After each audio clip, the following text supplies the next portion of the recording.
we're back. The knockouts have just concluded. There were some shocks. There were also some results that I thought were pretty nailed on and actually came into fruition. So I think I did pretty well on my predictions, but we're going to go through those now.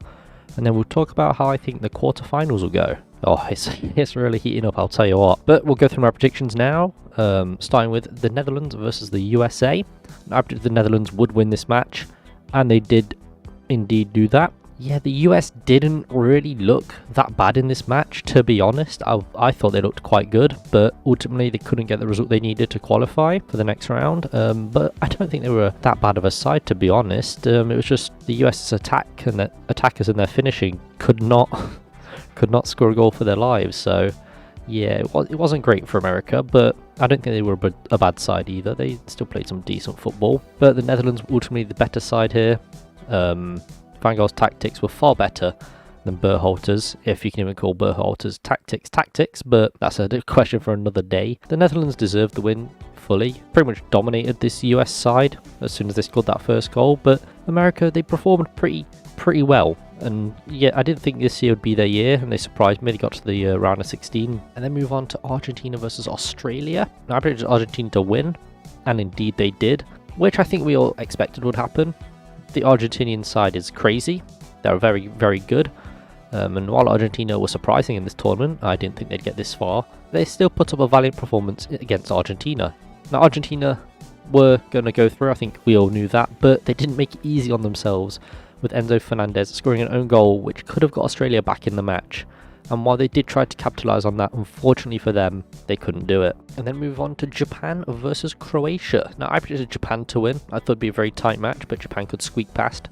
But no, it was Croatia that won it. For the most part of this match, it looked like Japan were actually going to qualify. They went ahead just before half-time through a brilliant goal. But 55 minutes in, Croatia equalised. And then since then, neither team could score a goal. And unfortunately for the Blue Samurai, it went to penalties. And Japan were not great at their penalties, I'll tell you what. Croatia ultimately the better side in that penalty shootout and knocked out Japan. But I think Japan can be really happy with their performance. They got to the knockouts. They've shown they have a good side which can tangle with the best European teams. So it'd be interesting to see where they go from here. But yeah, Croatia were the better side. I think they had the height advantage over Japan for that equaliser. So nothing you can really do there. But yeah, Croatia also played some good football despite going behind, and yeah, they deserved to win, to be honest, but it was a very close match. So fair play to both teams, really. And then move on to Brazil versus South Korea. I predicted Brazil, and Brazil won. Another expected result as Brazil tore up South Korea, but they could have scored many more than they did, I think. When I checked the result at half time, it was like 4-0. I thought, it'll probably be like 8-0 or something by the time this match is over, but no. South Korea managed to grab a goal and managed to keep Brazil out, which shocked me the most. But yeah, Brazil have a very, very strong side, and it was always going to be an uphill battle for Korea. Fair play, they managed to score a belter of a goal, but it wasn't really enough to trouble Brazil, to be honest. And after that goal went in, Brazil was so confident that they brought on their third choice keeper, so that each of their 26-man squad had played in the World Cup, which is something that's very, very admirable, very class. I know a lot of teams will not be able to do that. But yeah, the quality in that Brazilian side is insane, so I'm not sure any other team could manage that, to be honest. The South Koreans, despite losing to Brazil, I think they can be proud of their performance in this World Cup. They got to the knockouts and had a very, very tough clash against Brazil. I don't think any team is the favourite to beat Brazil, so fair play, you even got a goal. It was a very emotional journey, I know, for the players, and they should be proud of how well they did. I know they didn't qualify for the quarters, but they're against favourites to win the tournament, so you could be lucky to get a point against Brazil, to be honest. Then move on to France versus Poland. I predicted the French, and the French won it. France eased past Poland, with the Poles grabbing a consolation goal at the death, a Lewandowski penalty that went in it was at the 90th plus 9th minute, or something crazy like that. But yeah, it was never enough to trouble France, as Mbappe scored a brace. It was a very interesting celebration from the French. Not sure what's going on over there, but you never know. But yeah, Mbappe, he scored a brace in this match as he's looking to take home the Golden Boot this year. I think he's got a very good shout at it because he has scored a lot of goals. He's already beaten his 2018 tally, and he's definitely going to score a couple more. Well, don't want to say definitely because he's got England next, but he's definitely probably going to score another goal at least. But Poland never really caused the French any problems, but did a good job defensively, keeping them from scoring more goals. I know Matty Cash was tasked with handling Mbappe, which he did quite well, I'd say. So big up to that man. But yeah, it was going to be a very tough fight for the Poles because when you look at the quality of that French side compared to the Polish side, yeah, they have one of the best players in the tournament on their side. So it was going to be really tough, and unfortunately for the Poles, they couldn't get through France. But I don't think they were expected to be honest. I think France were favourites for that match, and it looks like the World Cup curse ain't troubling them at the moment. Well, then we move on to England versus Senegal. I predicted the English would win the match, and we did. I must say, it's coming home. Senegal played well and kept us out for just over half an hour until Bellingham fed Henderson to open the scoring, and what a brilliant goal it was from Jordan Henderson. I'm not sure about the celebration, bit odd. Open the scoring, Bellingham, what a player. People are really taking notice of him in this tournament. I don't know where he'll end up in the summer. I'd like to see him in the Premier League, but he might not. And if he doesn't, that's fair enough, you know. But he is a very, very good player, and we're very lucky to have him in our team. Very good midfielder, very strong player. Maybe we'll see him cook against France. I hope so. Kane finally scored his first goal of the tournament.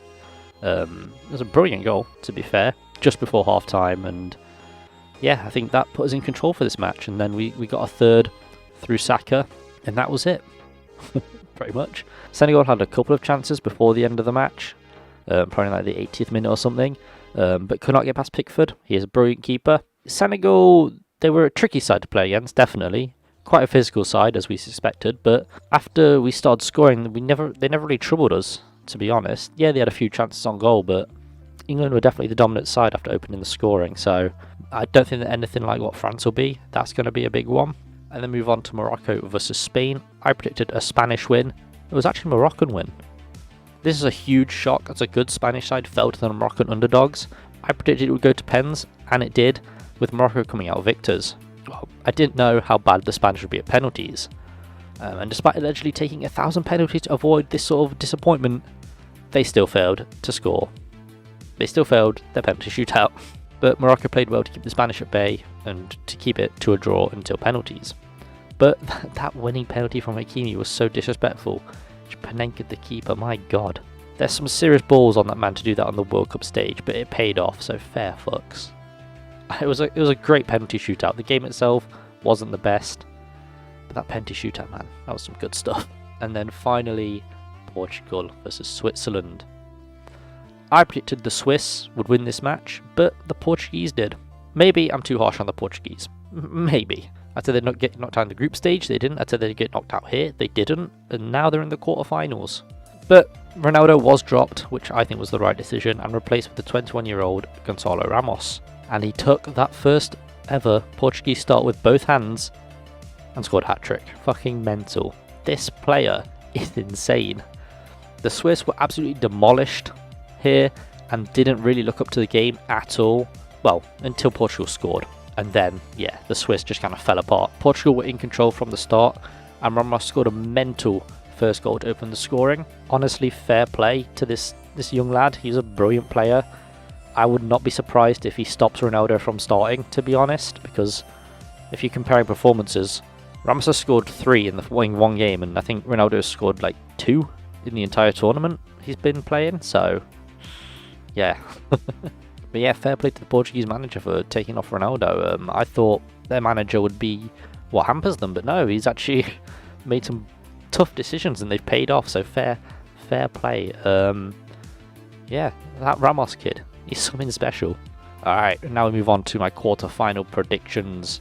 This is where it really heats up, if it hasn't already, but we're going to start with Croatia versus Brazil.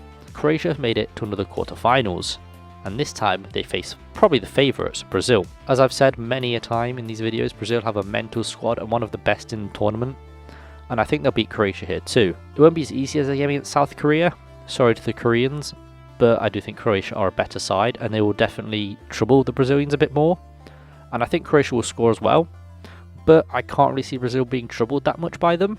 The Brazilian squad has too much power within it, and if something's not working they can bring on another strong player as a sub. It's a good squad. Yeah, I think their squad is too powerful for the Croatians, but I would say it'd be an upset if Croatia managed to beat Brazil, because they are undoubtedly the favourites to win this tournament, and I'm not surprised why. But I think Brazil will have this one in the bag. Easy dub for the Brazilians.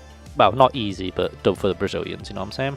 And then move on to the Netherlands versus Argentina. The Dutch breezed past the US as Argentina breezed past the Aussies to meet in this clash. And this will be an interesting one, as Van Gaal knows how to play his team and will no doubt set up to nullify the Argentinians. These are both strong sides who play some really good football. They've got some impressive results throughout the tournament. And while people are calling Van Gaal's football boring, I think it's very, very good football. Very tactically astute football. And they're definitely going to cause the Argentinians problems.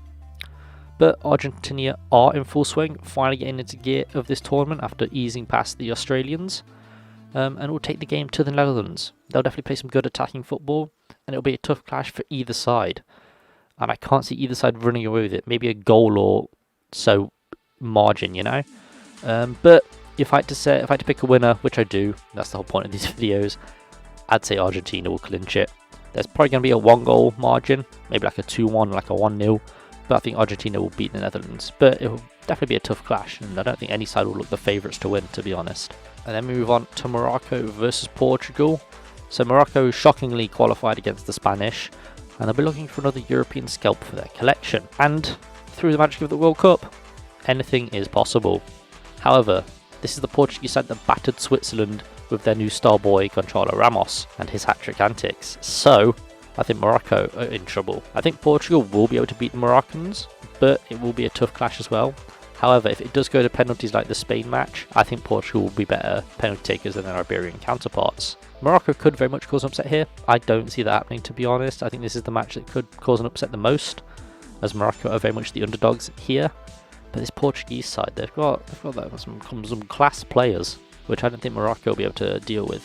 However, I've been proven wrong before, and Morocco, you know, there's a bit about them, you know. They've got a fight, but I do think Portugal will just beat them here. And I'm sorry to say that to the Moroccans, but it looks like your run has ended. But getting to the quarterfinals is a brilliant achievement nonetheless. Finally, England versus France. Now this is probably the juiciest clash of all the quarterfinals.